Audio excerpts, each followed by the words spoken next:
Vem aí a nova série do universo de Game of Thrones e hoje eu vou te contar tudo sobre o trailer, que segredos ele guarda e o que dá pra gente esperar de O Cavaleiro dos Sete Reinos. Oiê, tudo bom? Eu sou a Mikan, Mika com 3 N's no final, e hoje eu vou falar de Westeros, mais especificamente de uma nova série que se passa nesse mesmo universo de Game of Thrones, chamada A Knight of the Seven Kingdoms, ou O Cavaleiro dos Sete Reinos em português. Eu já falei sobre ela aqui no canal e tem vários links na descrição, mas recentemente saiu um trailer da série e por esse trailer dá pra saber muito do que vem por aí. Vocês me pediram muito pra analisar esse trailer, mas o canal tava em pausa porque eu tava numa viagem internacional, justamente no lugar onde gravaram essa série, Belfast, na Irlanda do Norte. Essa viagem não era temática de O Cavaleiro dos Sete Reinos, era sobre Game of Thrones, e eu devo fazer um vídeo aqui no canal contando como que foi isso, mas foi uma coincidência super bacana, porque eu tava super imersa em Westeros quando o trailer saiu. Por isso que demorou um pouquinho pra gravar essa análise, mas veio aí e eu acho que ela tá bem completa, viu? Modéstia à parte, eu vou analisar cada imagem que tem nesse trailer, ver todos os segredos, explicar os contextos pra vocês e conversar com vocês sobre o que dá pra esperar dessa história com base nas imagens que divulgaram pra gente. Caso você não faça a menor ideia do que é essa série, do que é O Cavaleiro dos Sete Reinos, eu vou deixar um vídeo aqui na descrição que eu explico do zero com mais detalhes, mas resumindo muito aqui, só pra você ter um ponto de partida, essa é uma série que se passa no mesmo universo de GOT e House of the Dragon, ela se passa em Westeros, mas em um período que a gente ainda não viu na TV. Game of Thrones é baseada na saga As Crônicas de Gelo e Fogo, e House of the Dragon é baseada em uma parte do livro Fogo e Sangue, que é o livro que conta a história da família Targaryen, os ancestrais da Daenerys lá em Game of Thrones. Se você quiser saber os detalhes disso, também tem um vídeo meu com o guia completo dos livros já lançados, também vou linkar aqui embaixo. Já O Cavaleiro dos Sete Reinos é baseado em outro livro do George R. R. Martin chamado O Cavaleiro dos Sete Reinos. Tá aí uma surpresa, né? Esse livro reúne 3 histórias escritas pelo George R. R. Martin num formato de novela, que seria uma história maior do que um conto, porém mais curta do que um romance. E os protagonistas dessas 3 histórias são personagens apelidados de Dunk e Egg. Sem dar muitos spoilers aqui, quem que são eles? O Dunk é o Sir Duncan o Alto, um jovem cavaleiro de origens bem simples, e o Egg é um menino careca que encontra com ele e acaba se tornando o escudeiro dele. Aí eles vão se conhecer melhor depois daí. Nas histórias a gente acompanha as aventuras desses dois por Westeros. Por isso que normalmente quando a gente vai se referir a alguma história que tá nessa coletânea, O Cavaleiro dos Sete Reinos, normalmente a gente fala contos de Dunk e Egg ou aventuras de Dunk e Egg, porque realmente são as histórias dessa dupla querida do fandom. E aí a HBO pegou o título desse livro que reúne as histórias pra dar o nome da série nova. Eu achei uma escolha de nome muito boa, só fica um pouco longo pra colocar aqui no YouTube, eu aceito sugestões inclusive, porque eu não sei se dá pra abreviar muito bem. Como eu falei, a gente tem até o momento 3 histórias de Dunk e Egg, a gente acompanha aventuras específicas desses personagens ao longo do tempo. E a gente já vai falar mais do período de tempo certinho em que essas histórias se passam, porque isso é mencionado no trailer, mas por enquanto basta você saber que as histórias se passam em um momento mais ou menos no meio ali de House of the Dragon e Game of Thrones. House of the Dragon é bem no passado, aí você tem o Cavaleiro dos Sete Reinos no meio e depois tem Game of Thrones lá no finalzão. Essa primeira temporada vai adaptar a primeira história do livro, que é o Cavaleiro Andante, e as outras 2 devem ser também adaptadas em uma temporada cada uma. O Cavaleiro Andante, que é a primeira história, conta pra gente como que o Dunk e o Egg se conheceram. E é uma história que se passa praticamente toda em um lugar só, ou no caminho pra esse lugar. Mais especificamente, Valfreixo, ou Ashford em inglês, porque vai rolar o Torneio de Valfreixo. E, gente, torneio em Westeros é uma grande festa, vem uma galera de todos os cantos pra participar, a galera viaja pra competir, tem vários nobres que vão lá pra fazer uma social,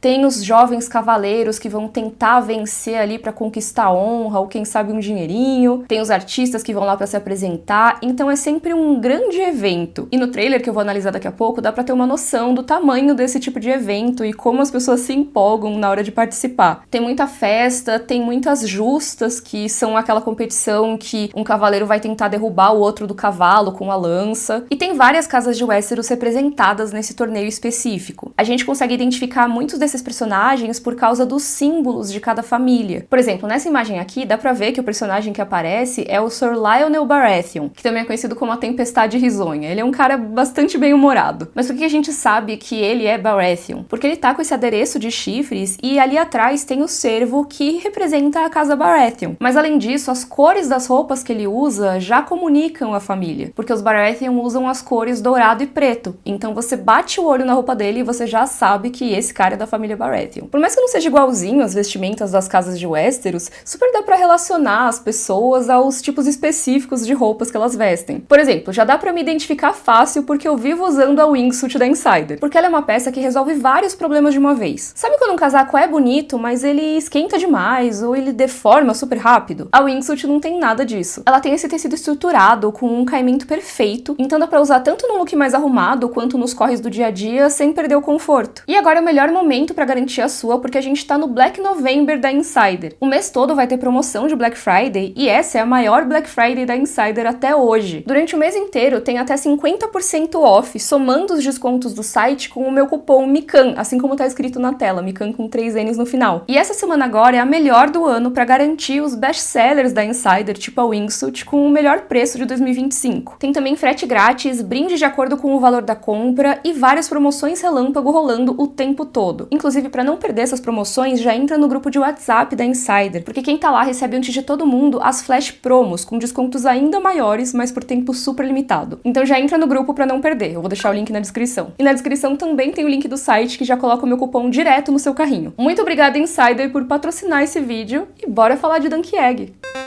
Ok, bora analisar esse trailer tintim por tintim. Tô com ele aqui na minha frente pra ir passando e conversando com vocês. E eu vou evitar spoilers ao máximo nesse vídeo, tá? Lógico que eu vou contar pra vocês sobre os personagens que aparecem aqui, sobre algumas coisas gerais da história, alguns pontos específicos, mas quando é algum acontecimento muito bombástico, alguma coisa que vai definir muito, aí eu não vou entrar tanto assim nesses detalhes, tá? Então podem ficar tranquilos, se for ter alguma coisa eu aviso vocês. Mas lógico que quem não quer saber absolutamente nada, bom, aí nem vê trailer normalmente, né? E prometo que a última coisa antes da gente começar pra valer é que eu queria agradecer ao Alan Veríssimo porque ele me ajudou a organizar essas imagens, a organizar essa ordem enquanto eu ainda tava lá na viagem que eu não tinha acesso ao computador. Então ele me mandou já vários insights sobre o trailer, depois eu dei uma olhada também, acrescentei os meus pitacos, mas eu queria já agradecer ao Alan porque ele me ajudou demais, ele sempre é muito rápido pra me ajudar com essas análises, valeu mesmo. O trailer já começa com a cena icônica de abertura da novela O Cavaleiro Andante, o Dunk enterrando uma pessoa em meio à chuva. Dá pra ver 3 cavalos no fundo da cena e a grande árvore que o Dunk escolhe como o lugar do túmulo. E aí, como é comum nesse tipo de trailer, tem uma narração ali ao fundo enquanto a gente vê essas imagens. Eu vou mencionar essas narrações ao longo da análise também, não necessariamente no momento exato que elas aparecem, às vezes eu vou juntar algumas porque fazem parte da mesma fala, enfim. Eu era escudeiro de Sir Arlan de St. Arbor desde que eu era um garoto. Nesse caso pode ser Arlan de St. Arbor ou Arlan de Pennytree, né? Porque Pennytree é o nome original em inglês. E enquanto tá rolando essa narração, a gente vê o tal do Sir Arlan sendo carregado pelo Dunk. Esse cavaleiro faleceu de pneumonia durante a viagem que eles estavam fazendo logo antes do início da história. E aqui eu já acho legal dizer que o Sir Arlan não era um grande cavaleiro famoso, nem nada do tipo. Ele era um cavaleiro que não tinha origens muito nobres. Ele foi nomeado cavaleiro, ele trabalhava como cavaleiro andante, porém ele não era como muitos dos cavaleiros que a gente vê em Game of Thrones,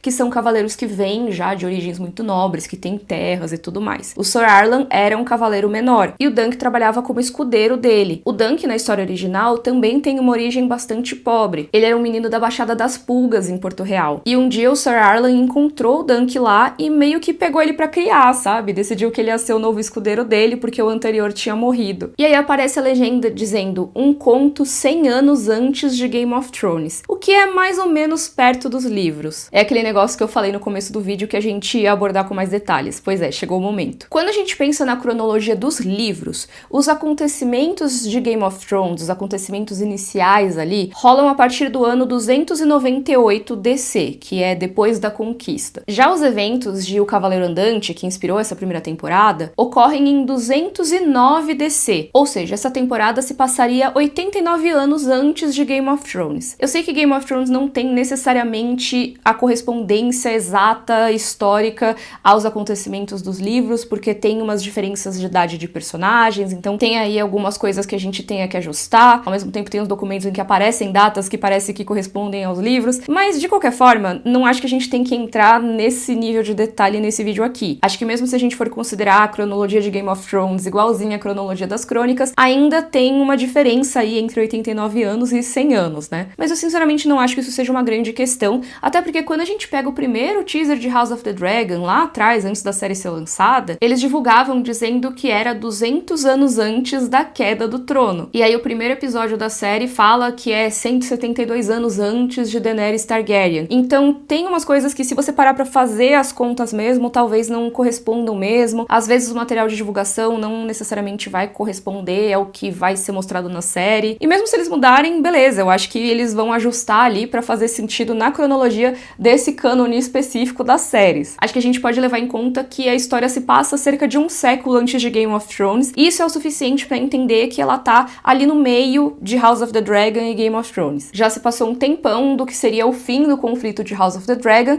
mas a gente também ainda tá bem longe de começar os conflitos de Game of Thrones. Voltando pro trailer, a gente vê o Sr. Duncan cavalgando sozinho com os 3 cavalos ali, em um cenário bem bonito, né? Dá pra ver o pôr do sol ali, e realmente no livro ele tinha decidido enterrar o Sr. Arlan do lado oeste da encosta para que ele pudesse ficar ali de frente pro pôr do sol. Então essa cena deve ser logo depois dele enterrar o cavaleiro. Em seguida a gente vê o Duncan pegando a espada que era do Sr. Arlan e treinando sozinho. E logo em seguida, em uma outra cena, outro cenário e tudo, ele com uma cara mais preocupada, vestindo equipamento de combate. Dá pra ver ao fundo disso que é um torneio, né? A gente vê todas as barracas, as tendas ali do torneio. E provavelmente esse momento é logo antes da cena que eu acredito que vai ser o clímax da temporada, que é uma cena que tem bastante neblina e aparece bastante ali mais pro final do trailer. Durante essas imagens dele treinando, dele vestindo equipamento e tudo, tem a fala dele sobre a experiência de ser escudeiro do Sr. Arlan. Ele diz: ele me treinou para ser um bom cavaleiro, para defender os fracos e inocentes, e eu jurei que faria isso. Isso é bem solene, né, bem sério, mas nesse momento rola a primeira quebra do trailer para um momento mais cômico. Aqui o Dunk tá em Valfreixo, ou Ashford, que é o lugar onde vai ser realizado esse torneio. É meio que o lugar principal da temporada, quase tudo gira em torno de Ashford ou Valfreixo. E a gente sabe que ele tá ali na fortaleza da casa Ashford, que é a organizadora do torneio, porque esses estandartes têm o símbolo dessa família. O torneio de Valfreixo foi realizado pela casa Ashford ali na região da Campina, que é onde ficam as terras deles. E uma informação que é bacana de já colocar aqui é que, por eles serem da Campina, os Ashford são vassalos da casa Tyrell,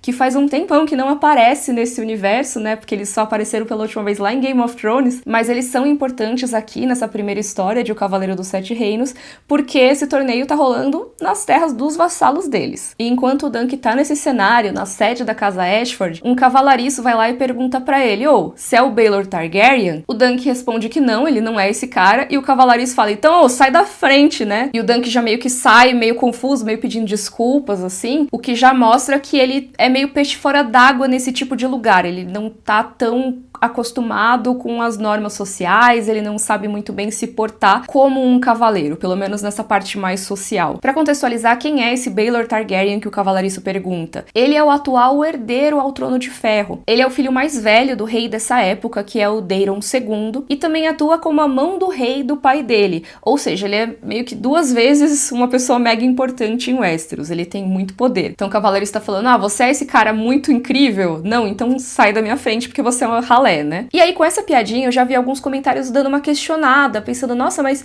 essa série no universo de Game of Thrones é pra ser tão engraçadinha assim, ter tanto momento cômico, que a gente vai ver que tem mais alguns no trailer. E a resposta é que meio que sim, é pra ser cômica mesmo, é pra ter esses momentos. Porque as histórias de Dunk e Egg têm uma atmosfera muito mais leve, muito mais até cômica do que a gente costuma ver em geral nas crônicas de Gelo e Fogo e também no Fogo e Sangue, que inspirou a Casa do Dragão. Então faz sentido que a adaptação também seja no mesmo estilo. É sim uma história que tem seus momentos dramáticos, seus momentos emocionantes, mas em geral ela é muito mais leve e também muito mais simples, tem menos personagens, menos tramas paralelas e tudo mais. Como eu falei, eu acho que dá pra ver isso no restante do trailer, e também eu acho que isso vai se refletir bastante na duração dos episódios, porque eles vão ter cerca de 30 minutos cada um, o que eu acho que já faz com que o Cavaleiro dos Sete Reinos seja uma série bem diferente de Game of Thrones ou House of the Dragon. Outro detalhezinho desse momento é que quando o Dunk vira de costas, dá pra gente ver o escudo que tá nas costas dele, que tem o símbolo pessoal do Sr. Arlan de Centarbor, que é um cálice ali com asas. A gente já tinha visto o Dunk pegando a espada do velho lá atrás, e ele pegou o escudo também, ele meio que herdou todas as coisas do cavaleiro. E depois a gente vai ver o Dunk usando um outro escudo, mas eu já falo mais sobre isso. A gente vê o Dunk a cavalo com um cenário de acampamento ao fundo, várias barracas e tudo mais. Provavelmente já são os campos ali do torneio de Valfreixo. E quando dá um close nele, dá pra ver que as roupas do Dunk Dunk são roupas bem pobrinhas, bem desgastadas, sabe? Sem todos aqueles bordados, aquelas coisas mais chiques que a gente costuma ver nesse universo de GOT. Até mesmo em relação a outros plebeus que aparecem nesse trailer, dá pra ver que a roupa dele é bem mais desgastada. E isso é uma coisa muito importante nas histórias de Dunk e Egg, e vai ser também em O Cavaleiro dos Sete Reinos. O Dunk é um cara que veio muito de baixo na sociedade. Ele era escudeiro de um cavaleiro praticamente desconhecido. E aí ele chega nesse torneio cheio de gente chique. Isso é uma mudança de perspectiva bem bacana em relação às outras séries desse universo, porque em GOT, House of the Dragon, a gente costuma ver as histórias pela perspectiva das pessoas nobres, né, das pessoas das famílias poderosas. Por mais que existam personagens do povo comum aqui e ali, o protagonismo maior costuma ser de quem tem origens nobres, porque a gente tá vendo a briga pelo poder, essas pessoas que já estão praticamente no topo, lutando pelo topo. No caso de Dunk e Egg, não, a gente tem sim personagens importantes e tem sim as brigas pelo poder rolando, só que quem tá vivendo essas brigas são personagens que estão ali mais abaixo na sociedade, que são mais pé no chão, vamos dizer assim. Isso já é uma coisa que eu acho muito interessante, já faz com que valha a pena conhecer essas histórias, sabe? Na cena seguinte já tá de noite e a gente é apresentado ao segundo protagonista da série, que é o Egg. O nome dele é que nem ovo em inglês mesmo, e ele é todo carequinha. Nesse momento rola mais um diálogo icônico do livro, que é quando o Egg pergunta pro Dunk qual é o nome dele, né, de cavaleiro e tal, e ele meio que responde o primeiro título que vem à cabeça dele. Então ele fala, sou o Sir Duncan, o Alto, porque ele é muito alto. O Egg então responde que nunca ouviu falar desse tal de Sir Duncan, o Alto, e o Dunk diz, tá, mas você conhece todos os cavaleiros de Westeros, por acaso? E recebe uma patada ali do Egg, que é, conheço os bons, né? Mesmo assim, o Egg se oferece pra ir pro torneio de Valfreixo como o escudeiro do Dunk. Em seguida, os dois provavelmente já estão lá em Valfreixo e o Dunk deixa os cavalos pro Egg cuidar. Aí tem mais uma troca divertida ali entre eles, que o Dunk imita um cachorro pra dizer que ele vai perseguir o Egg se ele roubar qualquer coisa dele, né? Porque até o momento ele pensa, cara, era um menino aleatório que eu conheci, vamos ver se ele não vai me roubar, né? Aí a gente vê alguns homens com os símbolos da casa Targaryen atravessando uma ponte e o Dunk tá lá observando eles. E olha só, o George R. R. Martin deve estar bem feliz agora, porque o emblema dos Targaryen que aparece na série é um dragão com duas patas. Pra quem não entender essa referência, eu vou colocar um link aqui na descrição que eu falo mais sobre isso, mas no ano passado o George R. R. Martin fez alguns textos falando sobre House of the Dragon, falando sobre as insatisfações dele com a adaptação, e um desses textos era um pouco mais geral, dava uma cutucada em House of the Dragon também, mas ele falava sobre dragões. Era um post enorme que falava várias informações sobre os dragões dele e como tiveram sucesso ou não na hora de adaptar, mas uma das coisas que ele comenta no post é a heráldica, que são os símbolos das famílias, os símbolos das casas e tal. Ele fala que nos livros os dragões dele têm duas asas e duas patas traseiras. Então, nos livros, o emblema da casa Targaryen também é um dragão desse jeito. Ele não teria muito por que ter quatro patas e duas asas. E em Game of Thrones, eles seguiam essa lógica nas primeiras temporadas. O emblema dos Targaryen era com duas patas, mas que na sexta temporada de GOT decidiram mudar o emblema dos Targaryen pra colocar um dragão de quatro patas. Isso já tinha incomodado ele, e aí, quando House of the Dragon decidiu usar esse mesmo emblema com quatro patas, parece que ele ficou meio puto. Aí agora, pro Cavaleiro dos Sete Reinos, parece que o showrunner, o Ira Parker, escutou o George R. R. Martin, pelo menos nesse aspecto. Mas enfim, logo depois desses símbolos Targaryen passando, aparece um Targaryen específico, que é o príncipe Aerion Targaryen, ou Aerion Targaryen, chame aí como você quiser, ainda não tem as pronúncias dos nomes dos personagens da série, então acho que eu vou chamar de Aerion nesse vídeo mesmo. Vocês podem ter reconhecido o ator de séries como True Detective, porque ele teve um papel importante na quarta temporada. O Aerion confunde o Dunk com um cavalariço, e quando ele responde que não é cavalariço, responde com respeito até, o Aerion dá uma humilhada nele, falou, você não é esperto o suficiente? Quem que é esse tal de Aerion Targaryen que se acha tanto? Eu já posso adiantar que ele vai ser um personagem importante nesta temporada, e ele é um príncipe que é neto do rei Daeron II. O Aerion é o segundo filho do príncipe Maekar Targaryen, que por sua vez é o quarto filho do rei Daeron II. Ou seja, o Aerion é um Targaryen, ele é muito nobre, mas ele tá bem longe ali na briga pelo Trono de Ferro, ele tá um pouco longe na linha de sucessão. Mesmo assim, ele é extremamente orgulhoso, arrogante, e eu acho que esse momento do trailer já dá um gostinho da personalidade dele pra gente. Uma coisa interessante é que colocaram o Aerion com as cores normais dos Targaryen, que são o vermelho e o preto, mas no livro ele tem um emblema pessoal. O dragão Targaryen dele tem a cor vermelha sim, mas também tem laranja e amarelo, pra ficar mais parecido ainda com uma coisa de chama, de fogo e tal. Porque o Aerion tem toda essa temática do fogo, ele se chama de Aerion chama viva e tudo mais. E aí no livro ele acaba usando bastante a cor laranja nas roupas, nos equipamentos dele, mas a série, pelo menos de acordo com o trailer, parece que vai se manter um pouco mais nas cores dos Targaryen, que eu acho que faz sentido porque o público já meio que aprendeu a relacionar as cores aos personagens de cada família, então pra relacionar o Aerion aos Targaryen com mais força, sabe? Em seguida a gente vê várias pessoas assistindo a um espetáculo de pantomimeiros, e aí ele no fundo tem um dragão, né, mas é um dragão de pantomimeiro, é um fantoche ali naquela apresentação, realmente um fantoche mega detalhado, né, mas enfim. E quando eles dão um close ali, entra em destaque uma personagem que é a Tancelle Alta Demais, que é uma garota dornesa que é titereira, né, ela trabalha com esses fantoches, ela cuida dessas apresentações. E sim, ela é chamada de Tancelle Alta Demais porque, né, ela é alta. Porém, para um protagonista chamado Dunk, o Alto, talvez ela seja alta na medida certa, né? Aí, enquanto estão rolando essas cenas, tem a narração do Duncan novamente, falando: eu sei que sou apenas um cavaleiro andante,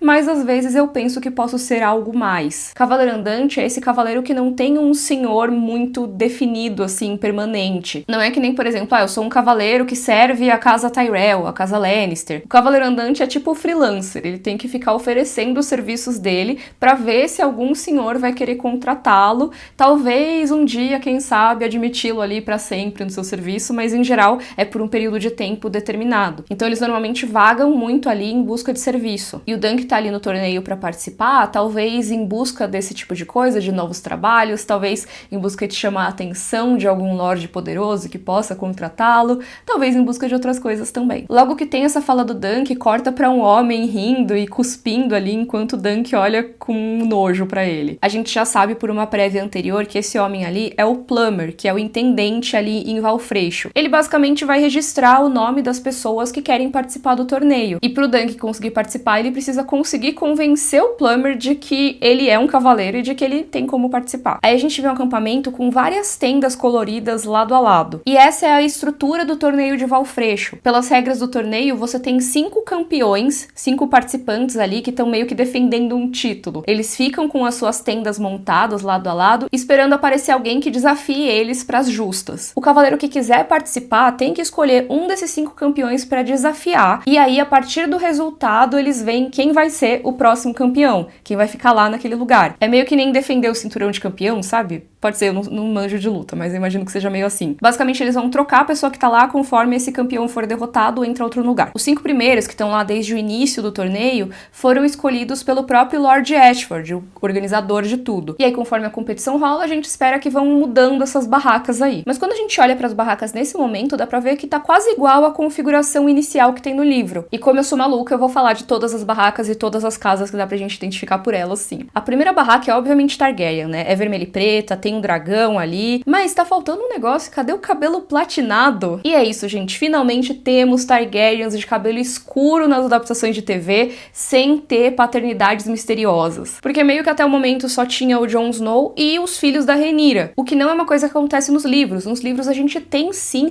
alguns Targaryen e pessoas de ascendência valeriana que têm cabelos escuros, cabelos de outras cores, que não necessariamente o platinadão Targaryen que aparece na TV, mas eles acabam focando muito nisso na TV. Até mesmo personagens que canonicamente têm cabelos bem escuros foram transformados em platinados, como é o caso da Rhaenys em House of the Dragon. Tudo bem que durante o período da guerra ela já tá mais velha, então daria pra dizer que é porque ela tá grisalha, mas quando ela aparece ali no primeiro episódio, no Grande Conselho de 101, que ela tá muito mais nova, ela também tá com cabelo platinado. Sendo que a Rhaenys era descendente da casa Baratheon, que, assim, a trama de Game of Thrones é sobre a semente ser forte, então eles todos têm cabelo muito escuro e tudo mais, né? Então, era pra Rhaenys ter o cabelo escuro também. Mas esse vídeo aqui não é sobre a Casa do Dragão, é sobre o Cavaleiro dos Sete Reinos, então voltando aqui, eu tô muito feliz de termos aí mais Targaryens com os cabelos escuros, isso é muito legal. Mas quem é esse, né? A gente tá falando do príncipe Valar Targaryen, ou Valar Targaryen, não sei como eles vão pronunciar na série ainda, mas eu vou chamar ele de Valar mesmo. Ele é o filho mais velho do príncipe Baelor Targaryen que eu mencionei mais cedo. Ou seja, o Valar é neto do rei, assim como o Aerion que eu tinha falado antes. Só que ele é filho do príncipe herdeiro, então ele é o segundo na linha de sucessão ao Trono de Ferro. Um menino importante, entendeu? Continuando aqui na cena do torneio, a segunda barraca é do Sir Humphrey Harding, essa barraca toda xadrez aí. Esse é um cavaleiro bem jovem ali do Vale de Arryn, que tá começando a chamar a atenção nas justas, porque ele é muito talentoso e tal. Aí eu vou pular a terceira barraca que aparece, porque eu já vou falar um pouquinho mais dela.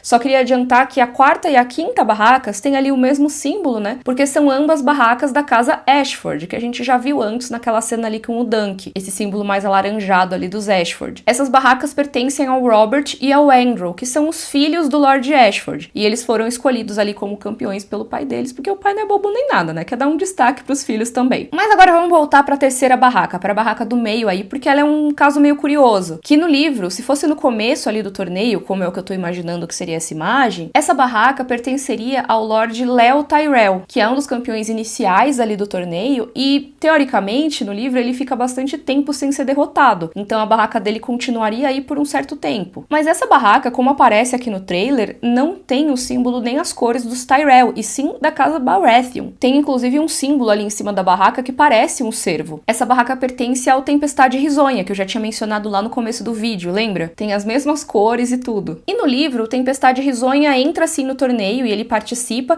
e se torna um dos campeões que ficam ali defendendo. A barraca dele entraria sim em algum momento. Mas ele entra porque derrotou um dos meninos da casa Ashford. Então essa aqui meio que seria uma cena impossível se a gente for levar em conta exatamente o que acontece no livro. Pode ser que eles tenham mudado algumas coisas. Mas se fosse igual ao livro, seria impossível ter o Baratheon e dois Ashfords ao mesmo tempo, e o Tyrell teria que estar ainda em algum lugar. Eu fui até checar se tinham por acaso cortado o Leo Tyrell da série. Apesar de eu achar bem difícil fazerem isso, né? Porque como eu falei, os Ashfords são vassalos dos Tyrell, então eles são uma casa importante pra essa temporada. E como é uma casa que não aparece faz tempo, desde o final de Game of Thrones, eu acho que eles iam querer ter alguma oportunidade de mostrar os Tyrell mesmo. Mesmo assim, eu fui dar uma olhada pra ver se cortaram o personagem e não, vai ter o Leo Tyrell na série sim, pelo menos dizem nas notícias. Então acho que ou vão fazer o Lionel Baratheon derrotar o Leo Tyrell logo no começo, e aí a gente estaria vendo uma configuração que não é bem no início, mas é próxima do início do torneio, antes dos Ashford serem derrotados e substituídos. Ou simplesmente, o que eu acho mais plausível, é que eles vão colocar o Lionel desde o início, já não vão colocar o Leo Tyrell como um dos campeões, ele não vai fazer parte dessas cenas de luta, só vai participar de outro tipo de cena. Aí a configuração inicial seria essa que a gente vê no trailer mesmo. É o tipo de coisa que é bem pequena, tá? Eu nem sei se eu devia ter passado tanto tempo nisso, mas é que eu acho tão legal ficar identificando eles, e aí eu fiquei quebrando a cabeça de como eles iriam adaptar. Eu acho que vão colocar o Lionel desde o começo na competição. Enfim, depois desse momento heráldico, a gente vê o Dunk e o Egg assistindo ao torneio junto com um monte de plebeus, e depois tem o Egg perguntando por que o Duncan deixa os capachos da realeza tratarem ele como se fossem seus superiores. E o Dunk fala, ó, eles são meus superiores. Tem uma cena de Valfreixo mais à noite, com uma multidão caminhando, depois tem os nobres ali acenando, cumprimentando a multidão, aí eles cortam pra esses nobres sentados ali, dá pra ver o Aerion bem mal-humorado também. Naquele momento que a gente vê os nobres ali acenando, tem esse perfil que diz que a pessoa no meio é o Bert Carvel, que é o ator que interpreta o príncipe Baelor Targaryen. Realmente eu não sei se dá pra ver super bem que seria ele, mas pelo menos ele também tem cabelo escuro, o que já é uma vitória pra Targaryens de cabelos escuros. Mas eu acho que faz sentido o Baelor tá ali naquele momento. Uma coisa interessante é que saiu recentemente uma entrevista do showrunner, o Ira Parker, e nela ele comenta que a dinastia Targaryen não tá numa boa situação nesse momento aí da série. Porque nesse ponto da trama, os dragões já foram extintos. Vocês lembram que em Game of Thrones, quando tem o começo ali, a primeira temporada,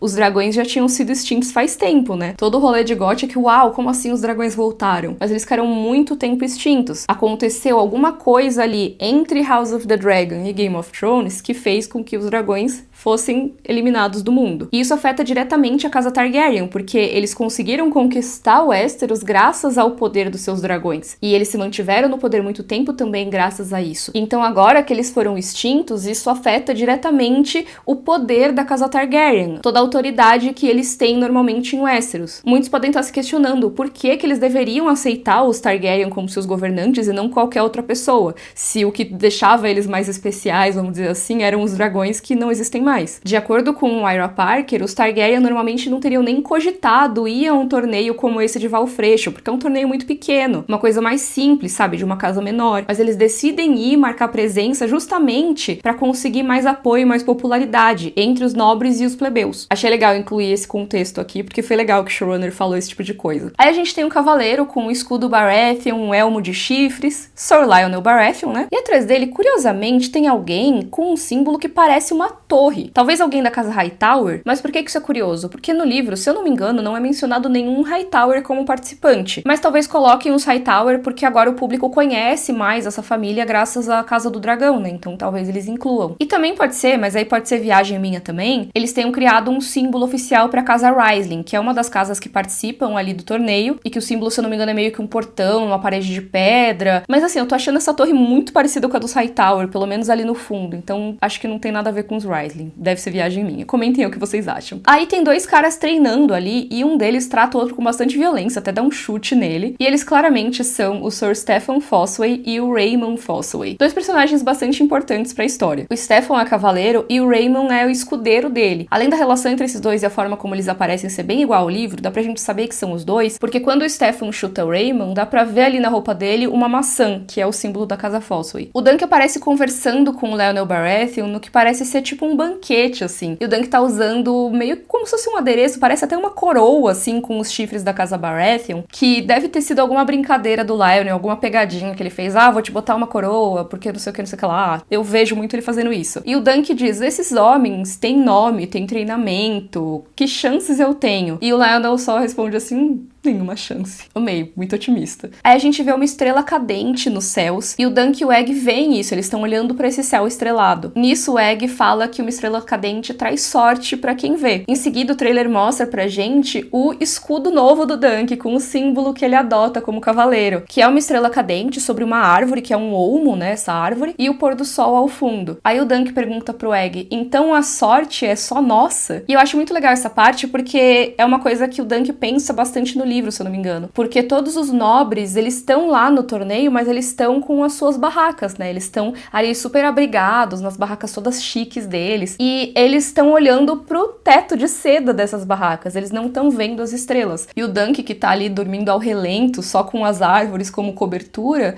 tá com um teto de estrelas, né? E ele consegue ver essa estrela cadente e talvez, quem sabe, pegar a sorte toda só pra ele. Eu acho bem fofo esse momento. Mas aí tem esse momento fofo no trailer e aí toca uma música tensa e a gente vê o Dunk entrando pra uma luta numa arena cheia de neblina. Esse momento provavelmente vai ser o clímax da temporada. Então eu não quero dar muitos detalhes, assim, muita coisa específica de quem vai participar ou quais são as circunstâncias, o motivo, o resultado desse embate que vai rolar ali. Porque quem já leu sabe exatamente o que é. E quem ainda não leu, eu acho que vai gostar de ver os acontecimentos se desenrolando. Eu só vou identificar e explicar aqui o que for bastante óbvio, o que for muito na cara, mas eu não vou ficar dando uma de CSI heráldica que nem eu fiz nas barracas lá atrás, e nem dar respostas tão diretas quanto eu acho que eu dei no restante do trailer. Enfim, esses momentos da arena, eles são alternados com algumas cenas, tipo os espetáculos de pantomimeiros, o Egg meio nervoso, deitado ali. Aí na neblina aparecem 6 cavaleiros, já usando o elmo e tudo, prontos pro combate, e também dá pra ver o Aerion Targaryen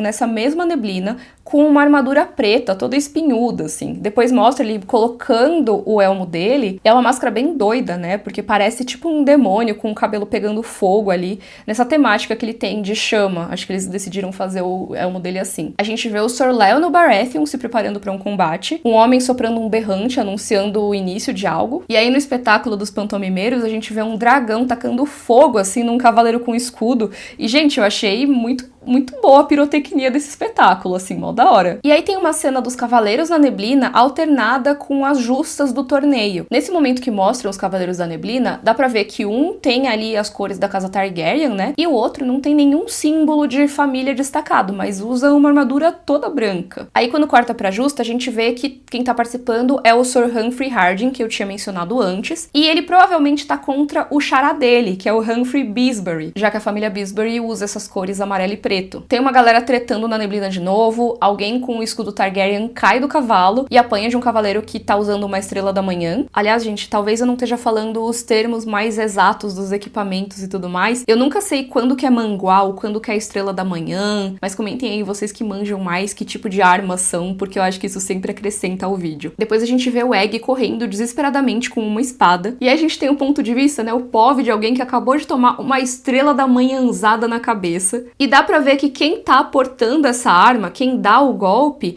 é o Aerion, porque dá pra reconhecer o formato ali do elmo doidão dele. Tem os cortes rápidos com a galera caindo no chão, e aí tem o Egg gritando, levanta! Enquanto tem todas essas imagens que eu falei aqui, tem duas falas rolando. Uma é a narração do Duncan, que fala, eu preciso lutar com honra, mas às vezes acho que enterrei minha coragem junto com o velho. Ou seja, o Sir Arlan, que era o cavaleiro que a gente viu lá no começo do trailer. E aí tem a voz do Lionel Baratheon dizendo assim, assim: em cada homem há muitos homens. Então, seja corajoso, seja justo, seja alto. Meio que dando essa incentivada aí no Dunk. Aparentemente, eles vão desenvolver bastante essa amizade do Dunk com o Lionel. O que é uma coisa bem bacana, porque meio que faz a base pra coisas lá no futuro, que eu nem sei se vão ser abordados na série, mas acho que pode ser legal. E por último, a gente vê um plano mais nítido das pessoas que vão participar desse grande combate na neblina. E esse é o trailer, que acaba com a data de estreia da série, 18 de janeiro de 2026. Eu queria saber o que vocês acharam e já adiantar que saíram mais informações sobre a série desde o lançamento desse trailer. Mas antes de contar uma dessas fofocas, eu queria saber as teorias de vocês para essa temporada. Se vocês acham que o trailer tá escondendo coisa, por exemplo, sabe?